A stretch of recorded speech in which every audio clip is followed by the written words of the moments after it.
Bonsoir chez vous, très chers fidèles en Christ. Je me présente toujours à vous, je suis pasteur Yannick du ministère Christ ma vie. Nous avons commencé dernièrement à parler du salut et aujourd'hui je vais vous expliquer le salut de façon posée, claire, avec le temps, de sorte à ce que ce soit très compréhensible. Merci. Et pour cela, nous allons prendre nos Bibles dans l'Évangile selon Jean, au chapitre 12 et le verset 24. Je lis. En vérité, je vous le dis, si le gré de blé qui est tombé en terre ne meurt, il reste seul. Mais s'il meurt, il porte beaucoup de fruits. Gloire à Dieu. Jésus-Christ était en train de parler ici de sa mort et de sa résurrection. Et quelle image il prend? Il prend le gré de blé. Ok, donc nous, on va prendre le grain de blé et en parler. Pour aller directement, le grain de blé contient en lui une partie qui est le germe. Et le germe, c'est la partie qui respire, c'est la partie vivante. C'est la partie qui se reproduit lorsque le grain tombe en terre et meurt. Okay? Jésus nous expliquait que quand lui, il allait mourir, en lui se retrouve une partie qui allait se reproduire. Okay? Et qui allait porter du fruit. Et ce fruit-là serait aussi du blé. Ce fruit serait du grain de blé selon la même espèce que la première semence. Qu'est-ce qu'on va comprendre par là? C'est que Jésus vient, il meurt, et Paul, il a compris. C'est pourquoi il a dit, on est mort avec lui, on est ressuscité avec lui, et on est assis avec lui. Donc ça veut dire que quand il est mort, et qu'il est ressuscité, normalement, il a produit. Okay? Mais il a produit à partir de lui-même. Il a produit beaucoup de fruits.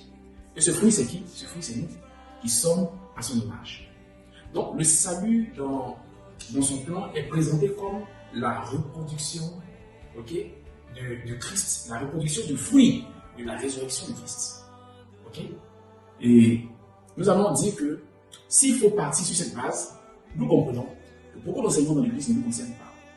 Parce que nous sommes purement le fruit de la sève de Jésus-Christ. C'est pourquoi plus loin il a dit, si nous ne demeurons pas en lui, on ne peut pas porter aussi le fruit. On ne peut rien faire sans lui, parce que nous dépendons complètement de lui. Donc je suis le fruit, je suis le résultat de la résurrection de Christ. C'est pourquoi retenez bien aimé, et je le dis fortement, l'Église est née de la résurrection de Christ. Okay? L'Église est née de la résurrection de Christ. Les sauvés sont le fruit de la résurrection de Christ. C'est pourquoi tout ce qui nous concerne. Et toi, homme de Dieu, je te dis que le sauvé qui est sous ta responsabilité est le fruit de Christ que tu dois emmener à la maturité. C'est pourquoi il faut présenter les valeurs, il faut présenter le potentiel de Christ comme étant notre nature normale, comme étant ce qui doit découler de nous. Okay? Il n'y a pas de méritocratie. On ne mérite rien. On est juste né. On est héritier à naissance. Nous ne sommes pas ceux qui luttent pour être sauvés, mais nous sommes ceux qui sont sauvés gratuitement parce que Jésus-Christ nous a produit selon son image. Amen. Que Dieu vous bénisse. J'espère que ces paroles vont vous permettre de nettoyer beaucoup de choses. Parce que je crois et je sais que beaucoup de frères font beaucoup d'efforts.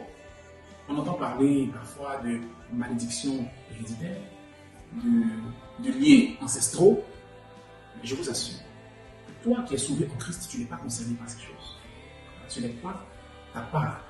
Si tu as bien compris l'enseignement que Jésus veut nous donner ici, à partir du grain de blé, tu verras qu'il n'y a aucun apport extérieur et je vais même justifier. Il a dit, nous allons prendre le livre toujours. Et cette fois-ci, on va aller avec le livre de Jean chapitre 1. Ok? C'est par là que nous allons terminer aujourd'hui. Jean chapitre 1 à partir du verset 12.